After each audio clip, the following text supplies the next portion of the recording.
5번째 에베소서. 하나님을 본받는 자. 지난 시간 성령의 인침을 받은 그리스도인들이 어떻게 살아가야 하는지 3가지 방법 중 첫째였던 부르심에 합당한 삶을 나누었습니다. 오늘은 2번째 방법인 하나님을 본받는 자의 삶을 나누어 보겠습니다. 에베소서 5장 1절입니다. 그러므로 사랑을 받는 자녀같이 하나님을 본받는 자가 되라. 전에 신학을 하신 어떤 분이 사람이 하나님을 어떻게 본받느냐 라며 인간은 죄밖에 나오는 게 없으며 하나님을 본받을 수 없다 하시며 교만이라고 제게 말한 적이 있었습니다. 그때는 제가 말씀의 깨달음이 둔하여 답을 하지 못하였지만 이제는 대답할 수 있습니다. 이제 깨닫게 되니 읽을 때마다 심장이 떨립니다. 참으로 우리가 감히 하나님을 본받는다는 말을 어떻게 말할 수 있을까요? 그러나 이것은 하나님의 말씀입니다. 하나님을 닮는 것, 본받는 것, 따르는 것, 그것이 우리 삶에 나타내는 자가 되라 하시며 입으로만 주여 주여 하는 것이 아니라고 말하고 있습니다.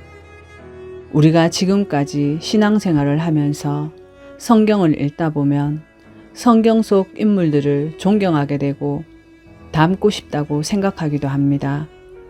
아브라함, 모세, 다윗, 바울, 베드로, 요한, 다니엘, 이사야, 예레미야, 엘리야, 성경의 창세기부터 요한계시록까지 수많은 믿음의 선배들을 만날 때 나도 이 다니엘처럼 뜻을 정한 그런 삶을 살고 싶다 라고 생각도 했었습니다.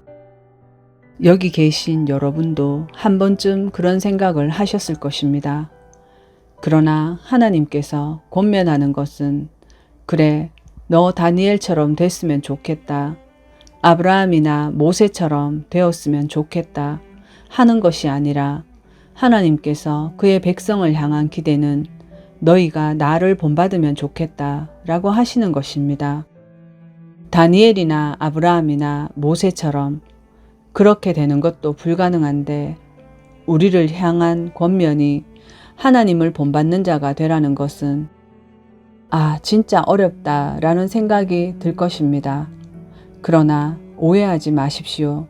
이 말씀은 우리의 신앙이, 믿음이 하나님을 본받는 그 자리까지, 거기까지 가면 좋겠다라는 것입니다. 그래서 의문이 들었습니다. 그럼 도대체 하나님을 본받는다는 게 뭔가? 성경에서 하나님을 본받는다는 것이 무엇인지 구체적으로 예를 드는데 그 예가 특별하거나 아주 이상하거나 하지 않습니다. 에베소서 5장 1절에서 4절입니다. 그러므로 사랑을 받는 자녀같이 너희는 하나님을 본받는 자가 되고 그리스도께서 너희를 사랑하신 것 같이 너희도 사랑 가운데서 행하라. 그는 우리를 위하여 자신을 버리사 향기로운 제물과 희생 제물로 하나님께 드리셨느니라. 음행과 온갖 더러운 것과 탐욕은 너희 중에서 그 이름조차도 부르지 말라. 이는 성도의 마땅한 바니라. 누추함과 어리석은 말이나 희롱의 말이 마땅하지 아니하니 오히려 감사하는 말을 하라. 이게 뭐가 중요하지? 라고 하실 수 있지만 성경은 분명하게 너희는 하나님을 본받는 자가 되라 하시면서 가장 먼저 가장 많이 예를 드신 것이 바로 말입니다. 정말 중요합니다. 꼭 기억하셔야 합니다. 그렇다면 하나님께서는 왜 말에 대해 콕 집어 말씀하셨는지 들어보시기 바랍니다. 다양한 성경들이 성경 속에서 여러 가지로 다르게 표현하지만 귀신, 더러운 영으로 표기하거나 마귀라고 나오는 단어들은 같은 의미인 사탄을 뜻하며 사탄은 히브리어의 은역으로 마귀로 표현하며 이 마귀의 뜻은 헬라어로 디아블로스라는 단어입니다. 혹 디아블로를 들어보셔서 아시겠죠? 디아블로스는 게임 이름입니다. 디아블로스, 그게 마귀라는 뜻입니다. 이 디아블로스를 헬라어 사전을 찾아보시면 이간질하는 자, 속이는 자, 거짓말하는 자, 근거 없는 말로 다른 사람을 중상모략하는 자, 이렇게 되어 있습니다. 이간질, 속이는 것, 거짓말, 근거 없는 말로 중상모략하는 것, 이렇게 네 가지는 다 말과 관련이 있습니다. 사단이 가장 잘 쓰는 것이 무엇인지 아십니까? 바로 말입니다. 우리가 생각할 때 영적 전쟁이 무덤가에 일어나거나 귀신을 쫓아내는 것이라 생각하시는 분도 있을 것입니다. 그러나 정말 실제로 영적 전쟁이 일어나는 곳은 우리들의 일상입니다. 사단이 가장 강력하게 가지고 있는 무기는 말입니다. 한번 잘 생각해 보십시오. 아무리 예배 잘 드리고 은혜를 충만하게 받아 교회를 나설 때 누군가의 한마디 말이나 한 통의 전화를 받게 될 때 어떤 한 단어를 들으면 여러분의 마음에 담겨진 충만한 은혜의 바구니가 한꺼번에 쏟아져 버리고 맙니다. 갑자기 찬바람이 쌩쌩 불고 꽁꽁 얼어붙은 호수가 되고 맙니다. 이처럼 말은 얼마나 강력한 무기인지 모릅니다. 그게 무슨 말이야 하실지도 모르지만 누군가의 말 한마디로 유수는 자살하는 사람을 보여주었고 또 누군가의 말 한마디로 유수는 생명을 살리게 되는 감동도 보여주었습니다. 이런데도 전혀 상관이 없다 할 수 있을까요? 여러분, 가끔 당당하게 나는 뒤끝이 없다라고 말하시죠. 왜 뒤끝이 없습니까? 그건 앞에서 다른 사람의 입장, 기분, 생각하지 않고 자신의 감정대로 하고 싶은 말을 다 해서 다른 사람에게 상처 주었다고 스스로 시인하는 것입니다. 그렇게 할 말 다 했는데 무슨 뒤끝이 있겠습니까?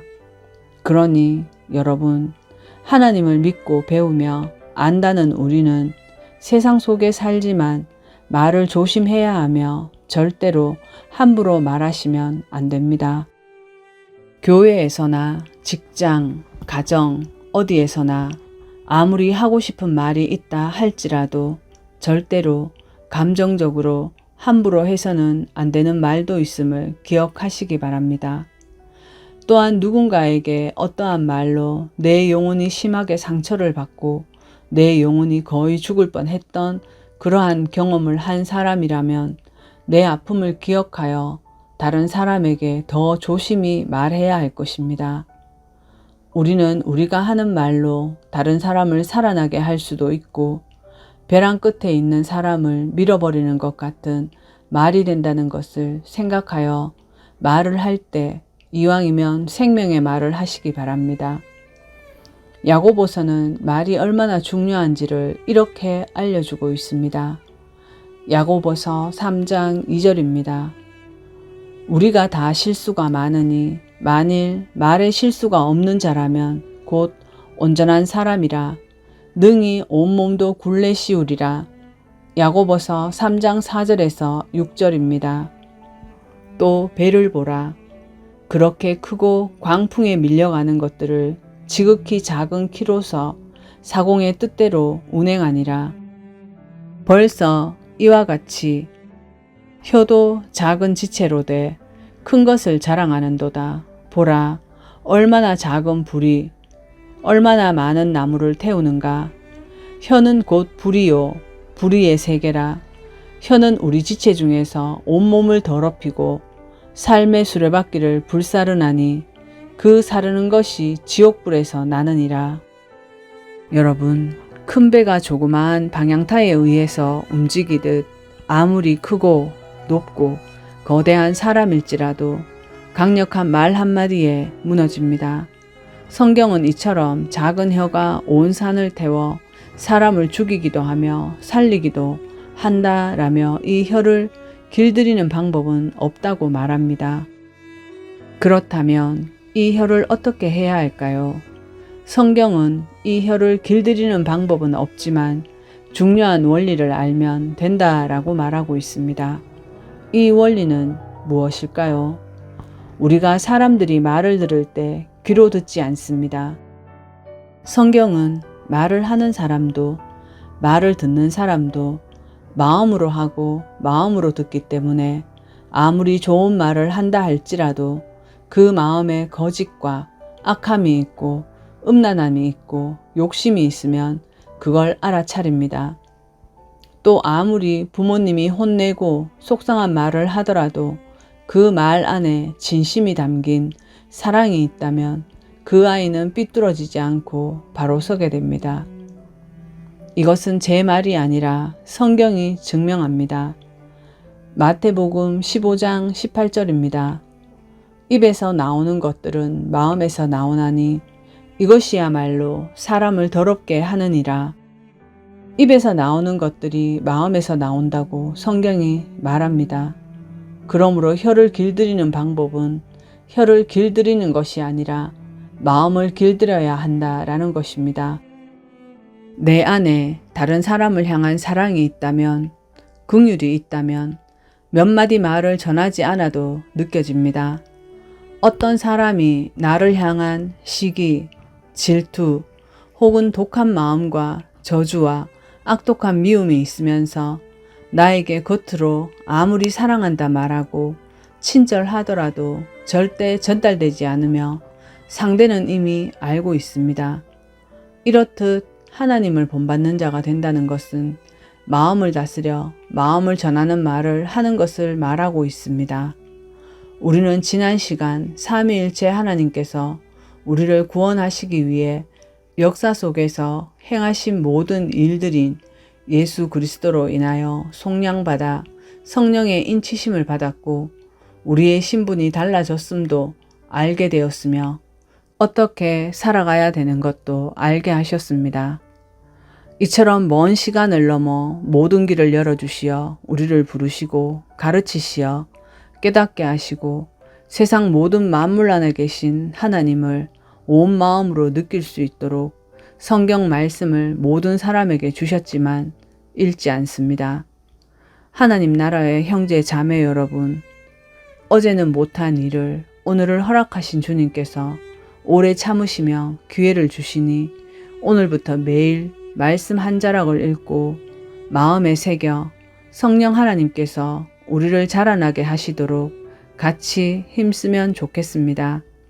이제 하나님 아버지께서 우리에게 주신 모든 은혜를 생각하며 온 마음으로 찬송과 영적 노래를 부르며 다음 한 주도 모든 일에 예수 그리스도의 이름으로 아버지께 감사드리기를 힘쓰시기 바랍니다.